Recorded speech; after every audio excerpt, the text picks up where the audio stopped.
पुण्यात्माओं इस अमर कथा में अरुचि ना करना है। असंख्यों युगों के बाद तुम्हारा बिल्ली के बागों छीका टूटा है, ये इसको छक छक कर खा लो और कल्याण करा। गीता अध्याय नंबर 17 के श्लोक नंबर 23 में बताया है कि 3 मंत्र का जाप है, उस जल को पाने का ये मंत्र है, उस सच्चिदानंद घन ब्रह्म के पाने का। ये सभी मंत्रों की हमने साधना करनी है, तब पूज्य वस्तु सच्चिदानंद घन ब्रह्म यानी पूर्ण परमात्मा प्राप्त होगा। ये है विधि।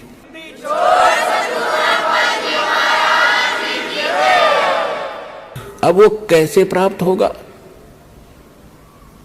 अब प्रथम मंत्र आपको दे रखा है, तो प्रथम मंत्र और लास्ट मंत्र, इनकी जो कमाई है ये आपकी सेफ रहेगी, बचत रहेगी।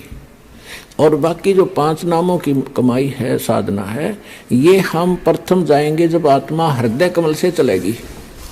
हृदय में रहती है आत्मा का मूल वास, यहाँ पर है। जागृति में फिर यह नेत्रों के पास आ जाती है, यहाँ बैठकर सारा कंट्रोल करती है। जब हम चलेंगे तो हम सीधे मूल कमल पर जाएंगे। वहाँ पर गणेश जी की चौकी है, वहाँ बैरियर है।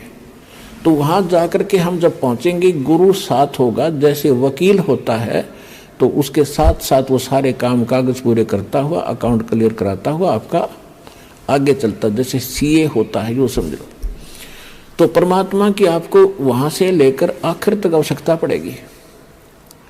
अब वहाँ आप जब जाओगे, परमात्मा पहले ही आपके सारे अकाउंट क्लियर करवा के इनसे और त्रिकुटी में बैठा पाओगे आपको।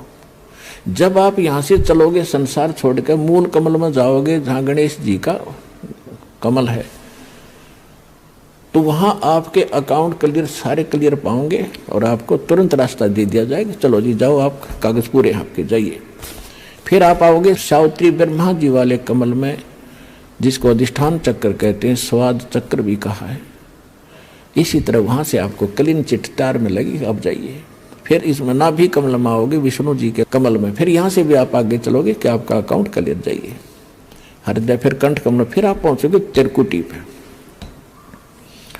जब आप त्रिकुटी पर पहुंचोगे, वहां परमात्मा मिलेंगे इस दास के रूप में। अब जैसे आप यहाँ गुरु जी के प्रति जैसा व्यवहार, जैसा विचार और जैसी श्रद्धा आपकी है, ये आपकी यहाँ रिहर्सल कराई जाती है कि गुरु मानुष कर जानते ते नर कहिए अंध, ओवे दुखी संसार में आग काल के फंदे। गुरु को मानुष नहीं